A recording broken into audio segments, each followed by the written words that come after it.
Hey everyone, welcome to my channel. If you're new here, my name is Stephanie, and today I'm going to be showing you all how I batch paint some of these really cool new orc boys. Although if you've been around for a while, you know I absolutely hate speed painting and batch painting and anything like that, because I have this mindset where I feel like every single model I put on the table needs to be painted to the best of my ability, even though I know it's unrealistic, especially as an orc player, and I'm quickly starting to understand that and wrap my head around that.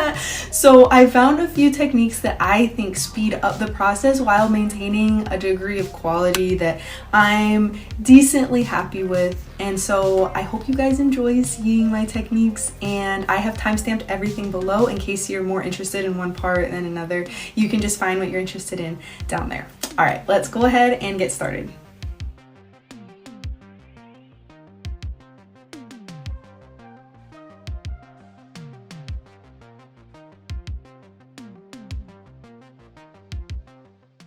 Alright guys, so I primed them black, and please ignore how poorly I primed this guy here. I just noticed that. It all worked out in the end, okay? Alright, so this color is called Whole Red, and basically it's just black and red mixed together. So if you don't have this color, you can just use those two together, and I watered it down a bit, and I am just base coating all of the areas that I will be later painting as steel. I'm just base coating them in this color.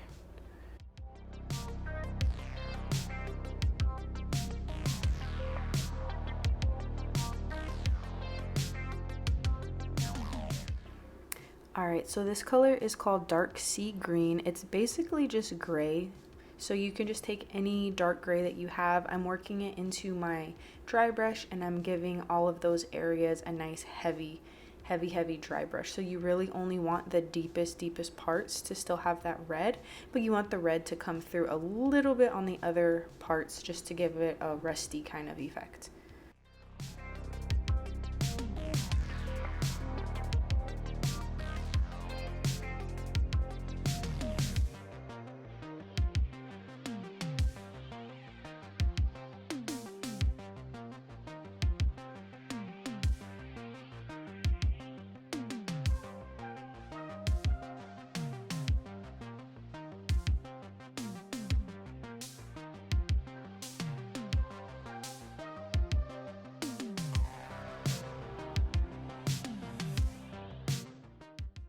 Next, I am taking pale gray blue, and I am adding this right onto the same part of the paper towel as the previous color, and using another dry brush to kind of blend them together to create a mid-tone. And once that is worked through, I will just be dry brushing again, this time with a much lighter hand, because I still want the layer underneath to show. But right here, I'm just trying to pick out the edges and give it that nice rusty metal look.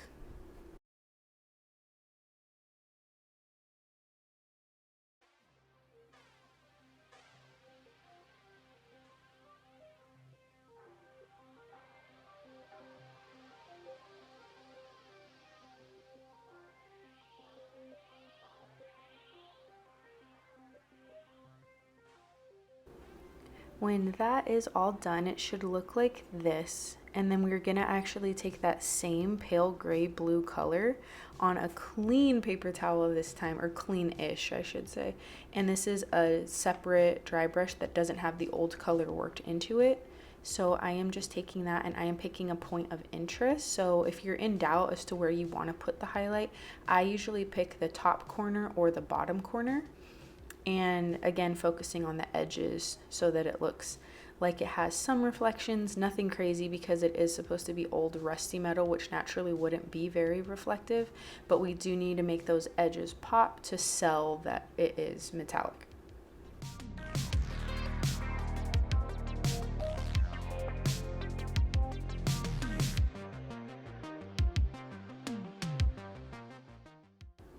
Alright, with that part done, I am taking that same pale gray blue color and off-white. Any white is fine, it doesn't matter if it's pure white, whatever.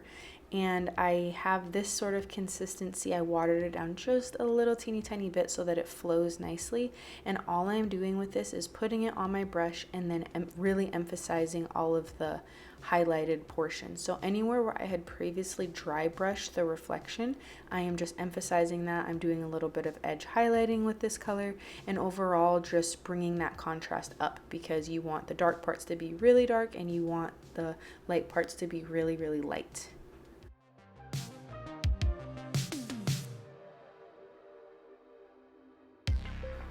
When doing this edge highlighting, you want to use the side of your brush, not the tip of your brush. So just take your time with it, use the side of the brush as much as you can, and try to hit it at the right angle. If you hit it at the wrong angle and you get it all over the place, you can always fix it. So try not to get stressed out, but definitely do use the side of your brush, not the tip.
As I'm editing this, I am noticing that you can see my big head come in and out of the frame on some of these parts, so I'm terribly sorry about that. I'm still working on perfecting my setup and getting my painting angle right. Like, look right here. So this is what I'm talking about. You can see my head.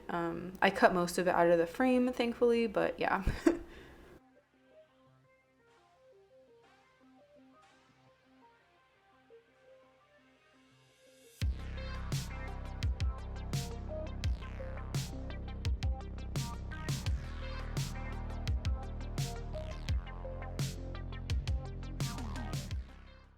Right, with all of that metal done, we are going to be base coating the skin with Scurvy Green.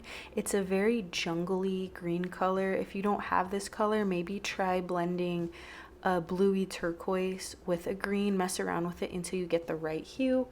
But yeah, I found this to be a really good base coat. And then as I'm applying the second coat over top the base coat, I am only applying it to everywhere except for the deepest parts. So even though I'm working with the same exact color, applying that second coat selectively helps bring up the contrast. That was Bugman's Glow, and I am just going to be putting this on all of the knuckles, the elbows, as well as inside of the ears, around the mouth.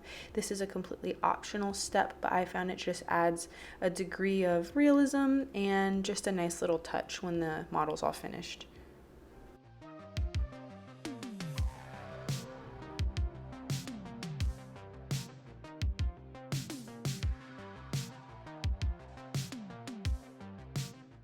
All right, so they're looking pretty crazy at this point, but it's about to turn around. We're going to be covering everything with Rayclan Flesh Shade, and this is going over the green. This is going over the pinky Bugman's Glow area alike.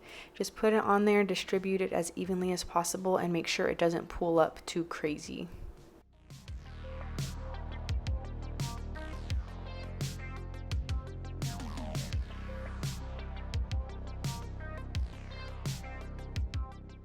From here, we're going to be doing some layering using these two colors. So it's Scarsnake Green and Scurvy Green. And all I'm showing here is just how I'm adding a little bit of the lighter green to the darker green, doing a layer of that. And then I just continuously add more and more of the lighter color into the darker color. And every single time I do a new layer, I cover less surface area. So it just makes those natural volumes and highlights. You kind of want to have a light hand when you're doing this, I found. And if the blends aren't perfect, I mean, it doesn't really matter. I found that what makes a model look good is level of contrast and like light placement more so than having the absolute most perfect blend, at least in my opinion. I still love a good blend, don't get me wrong, but you don't have to really spend forever on this. They're going to catch the light on the table, which is what you want. And yeah, just go ahead and keep applying this. At this stage, I'm applying just the scarce knit green because I've built up those layers and those volumes, and I'm just kind of blotting it on there. And I'm just going to show you how I do the face because it's a little different. So on the face, I go in earlier with just scarce knit green because there's less surface area on those fine details on the face, so it didn't make sense to layer a whole bunch. I just go straight from the dark color all the way up to the light color, and then any areas where I feel like the transition is too great, I just make a little glaze. I'm just gonna let you watch it. I feel like the more I speak, the more ridiculous it sounds. So yeah.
I like the eyes to pop, so I'm using Flash Gets Yellow, which is very, very bright and saturated, and I am just putting the color in, trying not to work myself up over it. And then to bring some depth to it, I'm using Rakelin Flesh Shade again and just adding that to all of their eyes.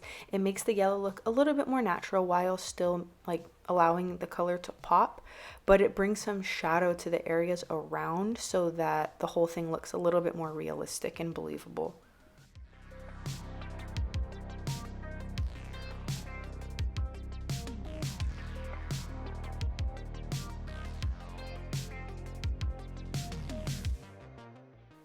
For their teeth, we're going to be using Screaming Skull. I like this because it's a very clean sort of bone color, and although orcs may not have pearly whites, I do like the pop of color and contrast that it adds to the model, making their teeth very white. So I just use this color, and sometimes when doing this you can get the color all over the mouth on accident, which I'm about to show here. Look at this guy, he looks bad.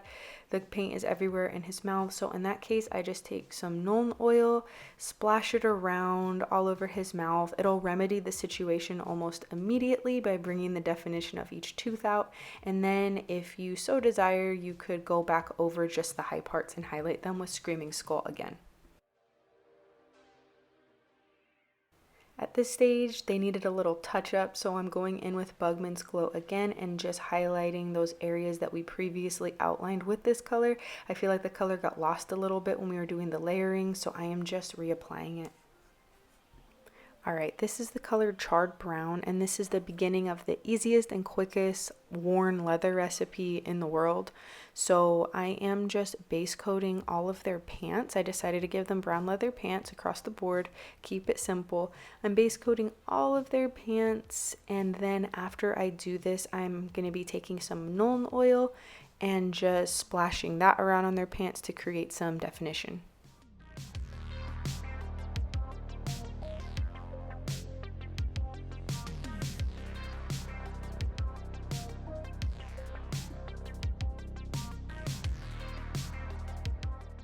I'm going a shade lighter than my original brown with chocolate brown, and this is going onto my paper towel. I will be taking an old battered frayed brush, and I am just going to be I guess you could call it dry brushing. I don't really know. So you want some color still left in the brush, just not a whole lot. And I'm basically going to be blotting it, but you want the texture of the frayed bristles to transfer onto the leather. So we're going to be doing this in layers. I'm about to add a lighter shade bone blade brown into the mix, and I just mix that right up on the same paper towel to create a color that's kind of in the middle, and I add that, and every time I add another layer, in similar way to layering, I'm just adding more onto the higher parts and adding more and more of that texture onto it. That's it. It's very, very quick. It's very easy. It's not the highest quality looking worn leather, but it gets the job done and it adds a little bit of texture to your minis too. That is done. I am taking just bone blade brown and I'm adding some textured highlights and marks to areas that really stand out, such as creases in the clothing or just anywhere I think could use a little scratch or tarnishing. Alright, I'm going to be base coating all of the armor with this color. It's called Periscopes. It's just a deep, heavy turquoise. And then I'll be progressively adding layers and layers, mixing a little bit of ice yellow in. So the base coat is just that first color I showed you. And then after everything is base coated, I am just adding a little bit of the yellow for a highlight. And then I will be adding a little bit more of the yellow and doing a smaller highlight and so on. And when doing this, I have found that, because they're infantry and I don't have time to make a perfect blend gradient, when you're painting, you're depositing the color with little, I guess like blotting or stippling even, maneuvers, it deposits the color in such a way to where it doesn't look awful if you can see the exact point where one color becomes the next. If it's blotted on there, it makes it look more appealing to the eye rather than if you had just used your brush in regular strokes. I don't know if that makes sense. Hopefully you can see what I'm saying as this part starts to come together. But yeah, I'm definitely going with the blue for my army. I'm not playing them as decals. I'm actually playing them as snake bites, but I really like the blue, so I just decided to paint them this way.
Then with the final highlight color that is pretty close to pure yellow, I am just doing some edge highlighting, and these edge highlights definitely don't have to be perfect because orc armor is kind of rugged and scrap metal-y, so I'm being pretty quick about this, and overall it didn't take me very long.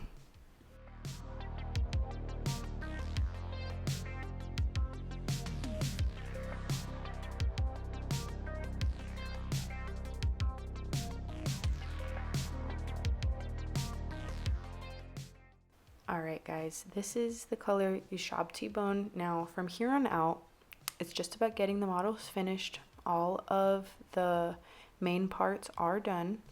So this is just color by color. So I pick a color, in this case it's this cream color, and I go model by model and paint every single thing on that model that could be painted that color. So for this guy, it's his shirt, and it's this little decal he has on his gun, as well as the little thing dangling off of his ear.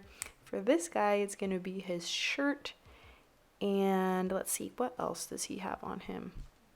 Oh, his horns. So you get the idea. I just go model by model and color by color and paint every single thing on the model that can be painted that color. And of course I have to go over all of those areas with skeleton horde. You already know what it is. I love this contrast paint. I put it on pretty heavily because they're dirty orcs and I think it looks good. But just being careful not to let it pool up too crazy as always. And yeah. Next, the color we are doing this with is corn red. There are quite a few things on them that I'll be painting red. Their loincloth, some of their hand wrappings, some of the details on their guns, any missiles, anything like that. I'm just going to go through and paint this color.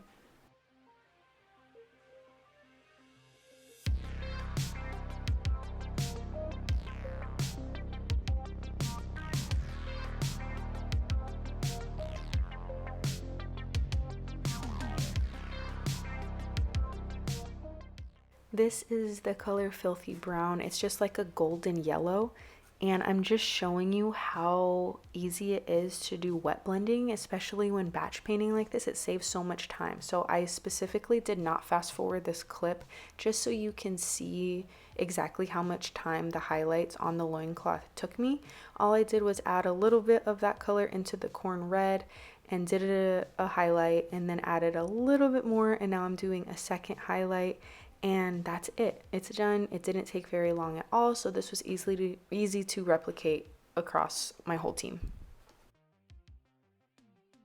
With Mournfang Brown, I am going to be doing all of the leftover straps that they have, these little pouches that they have around their belt, and you know, all of that stuff. Anything extra that I could possibly paint this color, I'm going to do it, and then I'm going to hit it with Nuln Oil. This is where I started getting carried away and wanted to paint the little patches he had on him, different patterns. This is where I had to really reel myself in because there's so many details on these and you could spend forever doing this. So, you know, I painted this one little patch and the one underneath it and just worked on some things, but I didn't want to put too much time into this, honestly, because on the day of filming this, my Space Wolves had just come in the mail and I was really eager to start them, so I didn't really do as much of this as I could have. But overall, for infantry, I'm pretty happy with them, you know.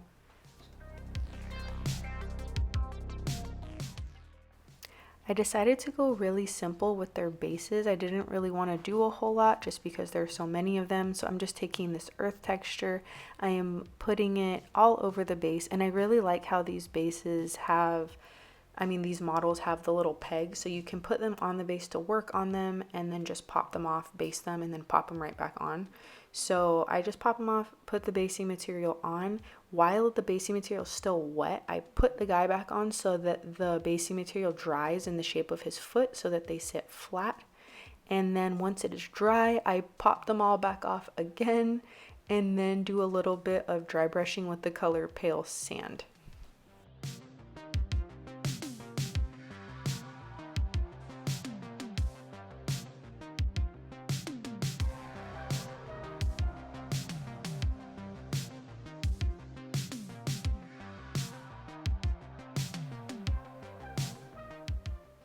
So I realized the label to my glue is non-existent. I don't know what happened to it, but it's just school glue, and I take it right from there and squirt it directly onto the base. I guess you could use a basing tool for that, but I just squirt it right on directly from the bottle, and then beep, beep, beep, beep, beep, beep, beep. I am just putting that black rim on. I hear that sound in my head every time I get to this stage of painting a model.